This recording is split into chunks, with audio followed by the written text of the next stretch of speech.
بسم اللہ الرحمن الرحیم۔ السلام علیکم۔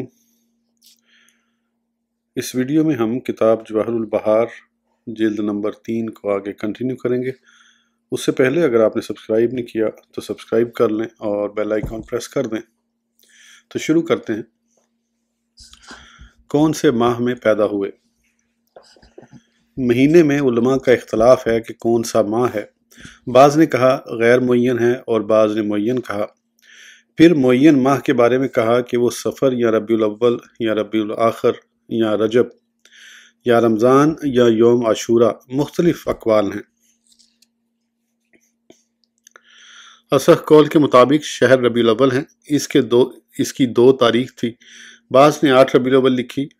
اس کو اکثر محدثین وغیرہ نے اختیار ہے، بلکہ مورخین نے اس پر اتفاق کیا ہے۔ بعض نے 10 اور بعض نے 12 بیان کی، اور یہی مشہور ہے اور اسی پر ہی عمل ہے۔ بعض نے 17 اور بعض نے 22 لکھی۔ زمانے کو آپ سے شرافت ملی۔ بابرکت دن مثلا جمعہ اور بابرکت مہینے محرم رمضان میں ولادت نہیں ہوئی تاکہ کوئی یہ خیال نہ کرے کہ آپ کو زمانے اور وقت سے شرف ملا، بلکہ وقت اور زمانے کو آپ سے فضیلت ملی، جیسا کہ برکت و انوار والے مشہور شہر مکہ میں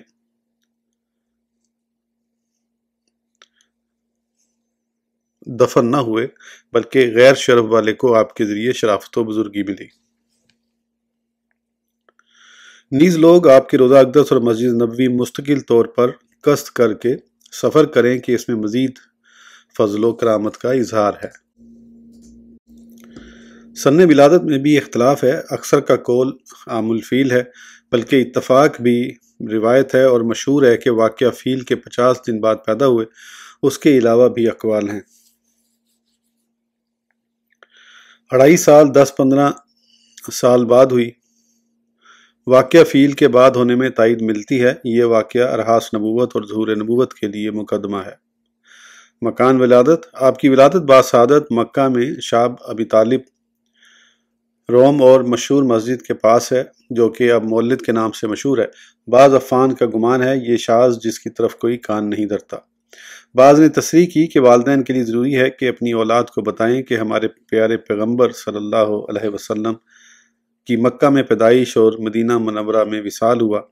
بعض نے کہا اس کا انکار کفر ہے کہ اس سے وجود رسول اکرم صلی اللہ علیہ وسلم کا انکار لازم آتا ہے۔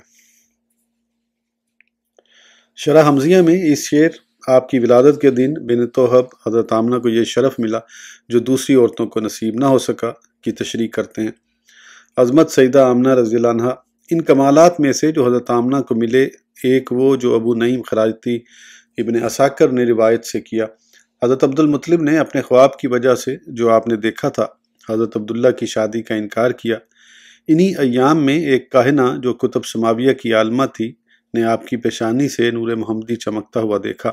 نیز آپ تمام عرب سے زیادہ حسین و جمیل بھی تھے، تو فرشتہ ہو کر پیغام وصل دیا اور کہا کہ اس کے ساتھ 100 اونٹ بھی دوں گی، تو آپ نے فرمایا حرام کاری سے تو موت بہتر ہے۔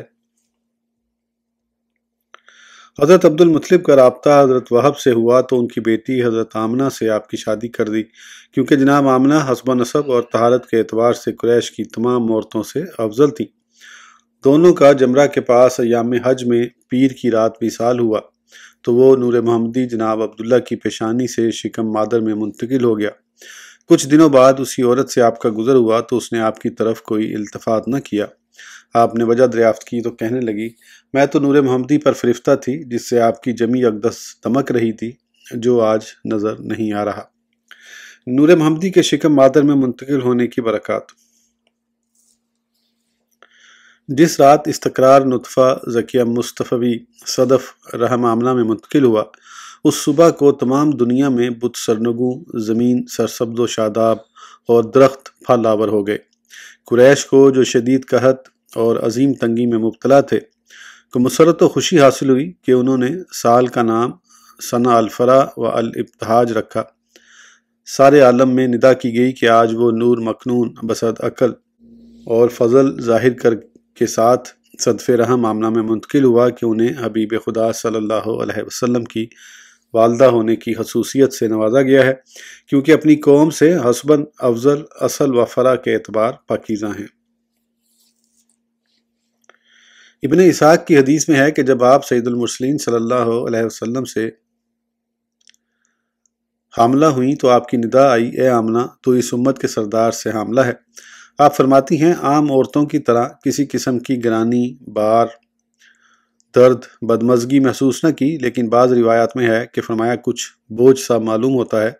دونوں روایتوں کی جمع اور تطبیق یوں ہے کہ ابتدائے حلوق میں ثقل محسوس ہوتا تھا، مگر مدت گزر جانے کے بعد حمل میں خفت محسوس ہونے لگی۔ سیدہ آمنہ فرماتی ہیں کہ میں خواب و بیداری کی درمیانی حالت میں تھی کہ کسی نے ندا دی، اے آمنہ کیا تجھے معلوم ہے کہ تو سید الناس سے حاملہ ہے؟ اس کے بعد جب ولادت کا وقت نزدیک ہوا تو پھر خواب میں کسی نے کہا، یہ کہہ، ترجمہ میں اس نو مولود کے لیے ایک کے ساتھ ہر حاسد کی شر سے پناہ مانگتی ہوں اور اس کا نام محمد رکھنا۔ اس بیت شعر کے بعد اور بھی ابیات مشہور ہیں جن کی کوئی اصل نہیں، جیسا کہ شیخ زین عراقی نے بیان کیا۔ ابو نعیم نے ابن عباس سے روایت کیا کہ سیدہ آمنہ کے رسول اللہ صلی اللہ علیہ وسلم سے حاملہ ہونے کے فضائل میں ایک بات یہ تھی کہ قریش کے ہر چپایا نے اس رات گویائی کی اور کہا، قسم ہے خانہ کعبہ کے رب کی، آج رات اللہ کا رسول حمل میں تشریف لایا جو ساری دنیا کا امام اور تمام علماء کا آفتاب ہے۔ دنیا کے تمام بادشاہوں کے تخت الٹ دیے گئے، مشرق کے جانوروں نے مغرب والوں کو اور مغرب کے جانوروں نے مشرق والوں کو بشارت دی۔ دریائی اور سمندری جانوروں نے ایک دوسرے کو بشارت دی۔ اسی طرح حمل کے ہر مہینے زمین و آسمان سے ندا آتی کہ تمہیں مبارک ہو، وہ قریب آ گیا ہے کہ ابو القاسم صلی اللہ علیہ وسلم دنیا میں جلوہ افروز ہونے والے ہیں جو صاحب خیر و برکت ہوں گے۔ ابو نعیم سے مروی ہے، سیدہ آمنہ فرماتی ہیں کہ حمل کے 6 ماہ بعد کسی نے ندا کی کہ اے آمنہ تو تمام مخلوق سے افضل سے حاملہ ہوئی، جب یہ بچہ پیدا ہو تو اس کا نام محمد صلی اللہ علیہ وسلم رکھنا اور اس کی شان کو مخفی رکھنا۔ ولادت مبارک۔ سیدہ آمنہ فرماتی ہیں کہ جب مجھ پر وہ حالت طاری ہوئی جو عام طور پر عورتوں پر وضع حمل کے وقت درد وغیرہ ہوتا ہے، تو میں گھر میں تنہا تھی، تو میں نے دیکھا ایک سفید مرغ کا بازو میرے سینے کو مل رہا ہے، تو میرا خوف و دہشت جاتا رہا۔ پھر میرے پاس ایک سفید شربت کا پیالہ لایا گیا، میں نے اسے پیا تو سکون و قرار حاصل ہوا۔ پھر میں نے ایک بلند نور دیکھا، اس کے بعد اپنے پاس بلند اقامت والی عورتیں دیکھیں جن کا قد عبد مناف کی لڑکیوں کی مانند کھجور کے درختوں کی مانند ہے۔ میں نے تعجب کیا کہ یہ کہاں سے آ گئیں۔ اس پر ان میں سے ایک نے کہا، میں آسیہ زوجہ فرعون ہوں۔ دوسری نے کہا، مریم والدہ عیسیٰ بنت عمران ہوں، اور یہ عورتیں حورین ہیں۔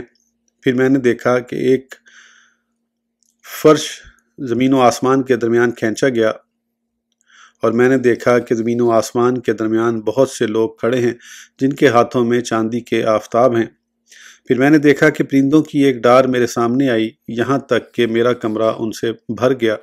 ان کی چونچیں زمرد اور بازو یاقوت کے تھے۔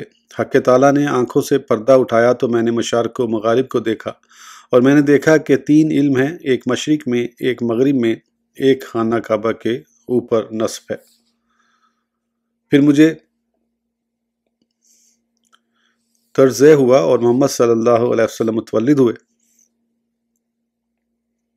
اس وقت میں نے دیکھا کہ آپ سجدے میں ہیں اور دونوں انگشتہائے مسیح آسمان کی جانب اٹھے ہوئے ہیں۔ اس کے بعد میں نے ایک سفید ابر دیکھا جس نے انہیں میری نظروں سے اوجھل کر دیا، اور میں نے کسی کی آواز سنی جو یہ کہہ رہا تھا، انہیں زمین کے مشارق و مغارب کی سیر کراؤ اور اس کے شہروں کے گشت کراؤ کہ وہاں کے رہنے والے آپ کے اسم مبارک اور رفت و صورت کو پہچان لیں اور جان لیں کہ آپ کی صفت ماہی ہے جو شرک کے آثار محمود فنا کر دیں گے۔ پھر فوراً وہ ابر مائل ہو گیا۔ یہ پیج تھوڑا سا وہ بلر ہوا ہے تو کچھ لفظ ایسے ہیں جو مکس ہو رہے ہیں۔ خطیب بغدادی نے اپنی سند کے ساتھ روایت کیا، آپ کی والدہ فرماتی ہیں کہ میں نے ایک ابر عظیم نورانی دیکھا، جس میں گھوڑوں کے ہنہنانے اور بازوؤں کے پھڑپھڑانے اور لوگوں کے باتیں کرنے کی آوازیں سنی، یہاں تک کہ اس ابر نے حضور کو ڈھانپ لیا اور میری نظروں سے غائب ہو گئے۔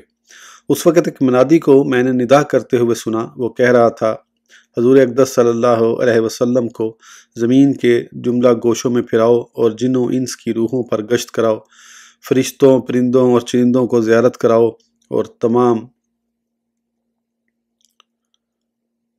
دریاؤں کے دریائے اخلاق میں غوطہ دو۔ اس کے بعد وہ ابر مجھ سے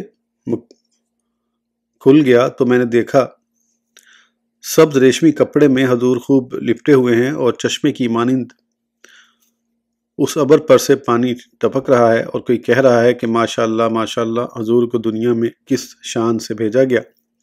دنیا کو کوئی مخلوق ایسی نہیں ہے جو آپ کی تابع فرما نہ ہو، سب ہی کو آپ کے قبضہ قدرت میں دے دیا گیا۔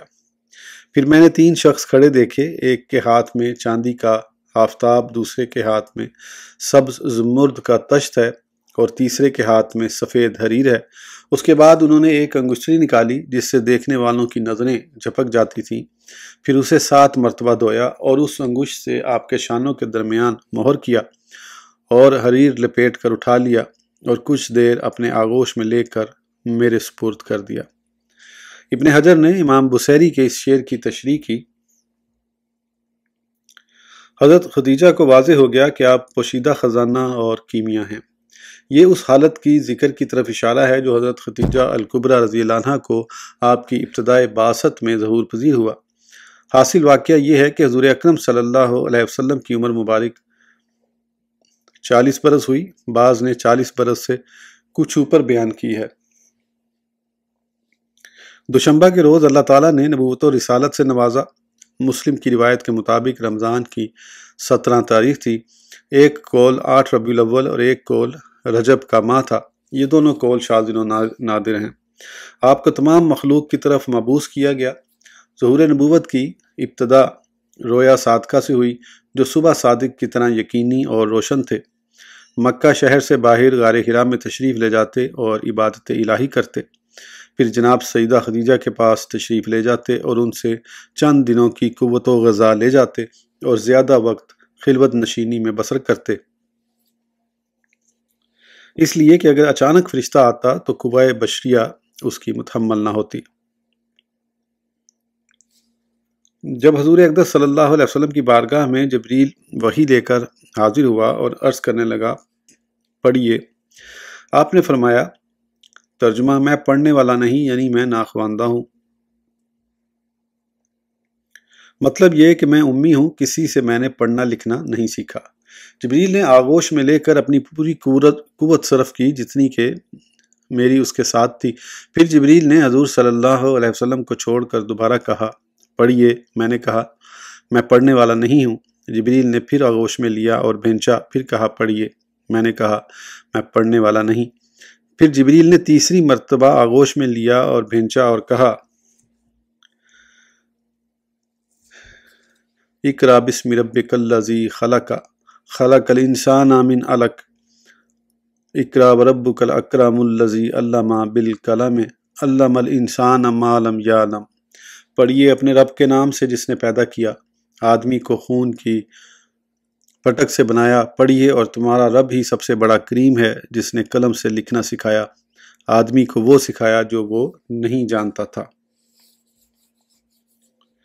جبریل علیہ السلام کا آغوش میں لے کر دبانا یہ ایک قسم کا حضور اکرم صلی اللہ علیہ وسلم کے وجود گرامی میں ملکوتی انوار داخل کر کے تصرف کرنا تھا تاکہ آپ وحی کے قبول کرنے میں آمادہ اور اس کے ماسوا سے خالی اور بے التفات ہو جائیں۔ جب آپ نے مکہ مراجت فرمائی تو آپ کا قلب مبارک لرز رہا تھا، تو حضور صلی اللہ علیہ وسلم حضرت سیدہ خدیجہ کے پاس تشریف لائے اور فرمایا، مجھے کمبل اڑاؤ، مجھے کمبل اڑاؤ۔ جب خوف دور ہوا تو آپ نے سیدہ خدیجہ سے سارا حال بیان کیا اور فرمایا، مجھے ڈر ہے کہ میں کہیں خطرے میں نہ پڑ جاؤں، اور اس خطرے کے 2 مطلب ہیں، ایک یہ کہ بار رسالت کو اٹھانے کی استطاعت نہیں رکھتا، یا مجھے میری قوم نہیں چھوڑے گی، قتل کے در پہ ہوگی۔ سیدہ خدیجہ نے عرض کیا کہ آپ غم نہ کھائیے اور خوش رہیے، کیونکہ اللہ تعالیٰ آپ کو کسی خطرے میں نہ ڈالے گا اور نہ آپ کو کسی کے آگے ذلیل و رسوا کرے گا، کیونکہ آپ صلہ رحمی فرماتے، نادار کا بوجھ اٹھاتے، ریاضت و مجاہدہ کرتے، مہمان نوازی فرماتے، بے کسوں اور یتیموں کی دستگیری کرتے، غریبوں اور محتاجوں کی بھلائی کرتے ہیں۔ اس کے بعد سیدہ خدیجہ اس حالت کی تائید و تقویت کی غرض سے حضور اکرم صلی اللہ علیہ وسلم کو اپنے چچا زاد بھائی ورقہ بن نوفل کے پاس لے گئیں۔ ورقہ بن نوفل بہت بوڑھے اور نابینا ہو چکے تھے، جو عرب کے طور و طریق اور جاہلیت کی رسوم سے نکل کر حقیقی دین عیسوی کے موخد بن گئے تھے۔ ان کو انجیل کا علم تھا۔ ان سے سیدہ خدیجہ نے کہا، اے میرے چچا زاد بھائی، اپنے بھتیجے کی بات سن، وہ کیا فرماتے ہیں۔ ورقہ نے حضور سے دریافت کیا، کیا بات ہے؟ نبی اکرم صلی اللہ علیہ وسلم نے سارا حال دریافت فرمایا۔ یہ سن کر ورقہ نے کہا، یہ وہ ناموس ہے جو حضرت موسیٰ علیہ السلام پر نازل ہوتا تھا۔ اے محمد صلی اللہ علیہ وسلم، آپ کو مبارک اور خوشی ہو کہ آپ اللہ کے رسول ہیں۔ اے کاش میں اس دن تک زندہ اور جوان و کبھی رہتا جب آپ کی قوم آپ کو اس جگہ سے نکالے گی۔ حضور علیہ السلام نے فرمایا، وہ مجھے یہاں سے نکال دیں گے؟ ورقہ نے کہا، ہاں، آپ جو کچھ لے کر تشریف لائے اس کی مانند کوئی ایک لے کر کبھی نہیں آیا۔ اس کے باوجود ان سے دشمنی کی گئی اور انہیں ایذائیں پہنچائی گئیں۔ اگر میں آپ کا وہ دن پاؤں تو میں اس دن آپ کی پوری مدد و نصرت کروں گا۔ پھر کچھ عرصے بعد ورقہ نے وفات پائی۔ پھر وحی کا نزول رک گیا، جس سے آپ سخت غمگین ہو گئے۔